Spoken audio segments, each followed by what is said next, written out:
홈팀 팔메이라스 포메이션은 3-4-3이며 피토르 호케는 전방에서 연계 플레이와 마무리 모두 가능한 전천후 자원이다.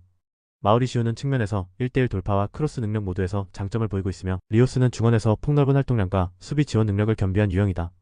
팔메이라스는 측면 윙백의 오버래핑을 통해 상대 수비를 흔드는 구조를 자주 활용하며 수비 전환 시에는 500으로 빠르게 내려서며 라인 간 간격 유지를 최우선시한다. 브루노 로드리게스의 부상 이탈은 전방 돌파 패턴에 다소 제약을 줄 수 있으나 홈에서의 안정적인 수비 구조는 여전히 건재하다. 특히 중원에서의 적극적인 압박과 수적 우위 형성을 통해 상대 빌드업을 차단하는 전략을 구사 중이다. 원정팀 아울리 포메이션은 4-3-2-1이며 아부 알리는 최전방에서 제공권과 연계 플레이를 병행하며 팀의 중심축 역할을 수행한다. 트레제게는 왼쪽 측면에서 전진성과 슈팅을 동시에 시도하는 유형이고 아테아는 중원에서 상대 공격 흐름을 끊고 빌드업을 재가동하는 역할을 맡고 있다. 아울리는 중원에서의 수비적 숫자, 배치와 빠른 리커버리 능력을 기반으로 후방 안정감을 유지하며 전방 압박보다는 중간 블록 중심의 수비 전환을 주로 활용하고 있다. 공격 패턴은 단조로운 편이지만 중원에서의 간결한 볼 터치와 후방 빌드업 완성도는 비교적 안정된 흐름이다. 특히 원정 경기에서는 안정적인 경기 운영에 집중하며 실점 리스크를 줄이려는 보수적 접근을 택하고 있다. 양팀 모두 중원에 전술 에너지를 집중하고 있어 공간 창출과 득점 기회가 제한될 가능성이 크다. 공격보다는 안정적인 소유와 압박 구조를 우선시하며 흐름상 무득점 구간이 길어질 수 있는 매치업이다. 이번 경기는 서로의 장점을 상쇄하며 무승부로 수렴될 가능성이 높은 전개다. 홈팀 인터 마이애미 포메이션은 4-2-3-1이며 수아레스는 박스 안에서의 존재감과 제공권 활용에 강점을 지닌 자원이다. 세고비아는 중원에서의 탈압박과 볼 전개 연결 능력에 안정감을 주며 메시는 전방에서의 볼 배급과 연계 중심으로 플레이를 전개한다. 하지만 수아레스와 메시 모두 경기 체력과 속도 면에서 전성기 시절과는 큰 격차가 있으며 최근 들어 순간 속도나 민첩성에 제한이 있는 모습이다. 호르디 알바와 브라이트의 부상은 좌우 풀백 전개와 수비 전환 속도에 영향을 주고 있으며 이는 전반적인 공간 커버에도 부담을 준다. 최근에는 전진성보다 점유 중심 전개가 반복되고 있으며 박스 근처에서의 결정력이 떨어지며 무득점 빈도가 늘어나고 있다. 원정팀 FC 포르투 포메이션은 3-4-3이며 사무 오모르디오는 전방에서 압박과 침투를 병행하며 공간을 노리는 유형이다. 비에이라는 윙백 역할에서 전진성과 수비 전환을 동시에 수행할 수 있으며 베이가는 중원에서의 압박과 볼 연결 안정성에 기여하고 있다. 포르투는 견고한 3백 수비 라인을 중심으로 측면과 중원의 간격 유지가 뛰어난 팀이다. 그루이치와 사무엘의 부상은 중원과 수비 로테이션에는 영향을 줄 수 있으나 주전 중심 전술 조직력은 여전히 견고하다. 전방에서 빠른 전환보다는 수비 안정 중심의 운영에 집중하고 있으며 실점보다는 실점하지 않는 전개에 집중하는 기조가 강하다. 인터 마이애미는 상징적인 이름값에 비해 실제 공격 효율이 낮은 흐름이며 포르투는 전술적으로 안정적인 수비 중심 운영을 유지하고 있다. 공격보다는 수비 대응과 공간 차단이 핵심이 되는 경기로 득점보다는 균형 유지로 흘러갈 가능성이 높다. 이번 매치는 무승부 흐름에 최적화된 전술 구도로 판단된다. 홈팀 시애틀 포메이션은 4-2-3-1이며 무소부스키는 역습 상황에서의 움직임과 침투 타이밍이 좋은 자원이다. 페레이라는 하프스페이스를 활용한 연계 플레이에 능하며 루스낙은 중원에서 전방으로의 패스 연결을 시도하는 조직형 미드필더다. 다만 아리올라와 호킨스의 부상 이탈은 측면과 수비진 전환 속도에 악영향을 주고 있으며 중앙 압박이 느슨해지면서 상대의 하프라인 돌파를 효과적으로 제어하지 못하고 있다. 전체적으로 전술적 일관성과 체력 유지 측면에서 강팀과의 대결 시 불안정한 양상을 드러내고 있다. 원정팀 AT 마드리드 포메이션은 4-4-2이며 그리즈만은 후방과 전방을 넘나드는 전술 중심축 역할을 맡고 있다. 줄리아노 시메오네는 수비 라인 간격을 파고드는 침투 움직임에 능하며 바리오스는 중원에서의 커버 범위와 템포 조절 능력에서 전술적 가치가 높은 자원이다. 랭글레의 퇴장 징계는 수비 라인 구성에 영향을 주지만 나머지 자원들의 커버 범위와 경험으로 충분히 안정화가 가능하다.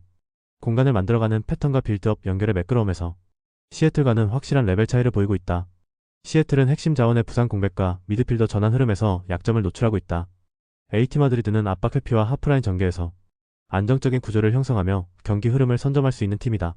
조직력, 압박 강도, 템포 조절에서 우위를 점한 AT 마드리드가 이번 경기의 유력한 승자가 될 가능성이 높다. 홈팀 트리니다드 토바고 포메이션은 5-4-1이며 이사야리는 좌측에서 볼 운반과 박스 진입 타이밍을 책임지는 윙 자원이다. 스파이서는 우측 터치라인을 따라 빠르게 돌파에 들어가며 하프 스페이스로 침투하는 플레이에 능하며 몰리노는 중원에서 볼 배급과 템포 조절에 관여하지만 전진성 패스 비중은 낮은 편이다. 트리니다드 토바고는 주로 스파이서의 측면 돌파 이후 낮은 크로스 형태로 공격을 설계하며 기존 중앙 침투보다는 측면 루트 의존도가 높은 구조다. 그러나 해당 루트 외에 대안이 부족하며 후반 초커 카드도 전술 흐름을 뒤집을 수준은 아니라는 약점이 있다. 원정팀 IT 포메이션은 4-3-3이며 피에로는 전방에서 빠른 침투와 마무리를 겸비한 자원이다.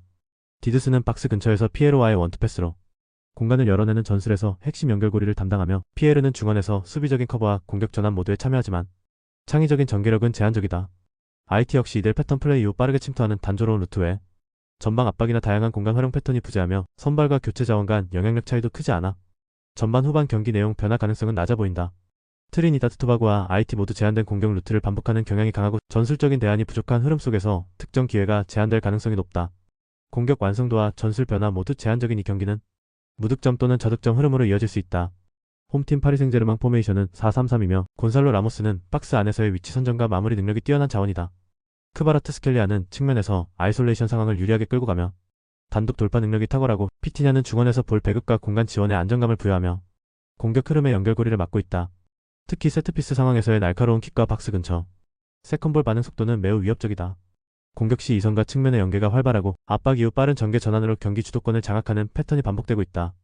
원정팀 포타푸그 포메이션은 4-3-3이며 사바리노는 속도감 있는 드리블로 1대1 상황에서 위협을 가할 수 있는 자원이다. 이고르 제주스는 전방에서 제공권과 볼키핑을 통해 시간을 벌어주는 역할을 수행하고 있으며 아르투르는 박스 근처에서의 움직임과 문전 침투에 특화된 스타일을 보인다. 다만 마테우스 마틴스의 부상 이탈로 인해 측면 전개 시 선택지가 제한적이며 중원에서의 탈압박과 압박 회피가 원활하지 않아 강팀 상대 시 전개가 끊기는 장면이 잦다. 전체적으로 전방 압박을 받을 경우 수비 라인으로의 연결이 매끄럽지 못하고 후방에서의 빌드업에도 불안 요소가 나타난다. 파리 생제르맹은 측면 돌파, 세트피스, 전진 패스 전개까지 고르게 갖춘 전술 완성도를 자랑하고 있다. 포타포그는 압박에 대한 대응과 수비 전환 속도에서 부족함을 보이며 이번 경기에서 수세적 흐름이 불가피해 보인다. 전술 밸런스와 개인 기량에서 모두 앞선 파리 생제르맹이 이번 경기의 승리를 가져갈 가능성이 높다. 홈팀 사우디아라비아 포메이션은 4-3-3이며 알셰흐리는 전방에서 기동력을 활용해 수비라인 뒷공간을 공략하는 자원이다. 알사하피는 중원에서 볼을 간수하고 패스를 분배하는 역할에 집중하고 있으며 알감디는 측면에서 돌파를 시도하지만 크로스 완성도와 수비 복귀 속도에서 불안 요소를 드러낸다. 사우디아라비아는 박스투박스 전개에 취약한 전술적 상성을 지속적으로 보여왔으며 특히 페널티 박스 주변에서의 수비 커버 타이밍과 공간 압축 능력에서 반복적인 불안을 노출해왔다. 또한 대부분의 선수가 자국 리그 소속이나 외국인 선수 중심 운영으로 인해 출전 경험이 부족해 실전 감각에서도 떨어지는 상황이다. 원정팀 미국 포메이션은 4-2-3-1이며 아게망은 전방에서 침투 타이밍과 슈팅 정확도를 모두 갖춘 핵심 스트라이커다. 맥글리는 중원에서 볼 배급과 탈압박을 담당하며 공격 전개의 템포 조절을 맡고 있다. 버울턴은 최후방과 전방 사이의 넓은 활동 반경을 커버하는 박스투박스 자원으로 경기 흐름의 중심에서 아게망에게 결정적인 패스를 공급하는 전술적 연결고리다. 미국은 대부분의 선수들이 클럽 소속팀에서 꾸준히 출전 중이며 실전 경기 감각과 피지컬 컨디션에서 매우 우위를 점하고 있다. 전체적인 전개 속도와 빌드업 완성도에서 미국이 주도권을 쥘 가능성이 높다. 미국은 중앙 자원을 중심으로 안정된 전개와 공간 활용을 만들어내며 상대를 압박할 수 있는 구조를 갖추고 있다. 사우디는 박스 근처 수비 집중력과 전술 상성 모두에서 취약한 구조를 반복 중이며 실전 경기 감각 또한 떨어지는 상황이다. 이 경기는 미국의 안정된 전술 흐름이 경기 주도권을 가져갈 핵심 변수로 작용할 가능성이 크다.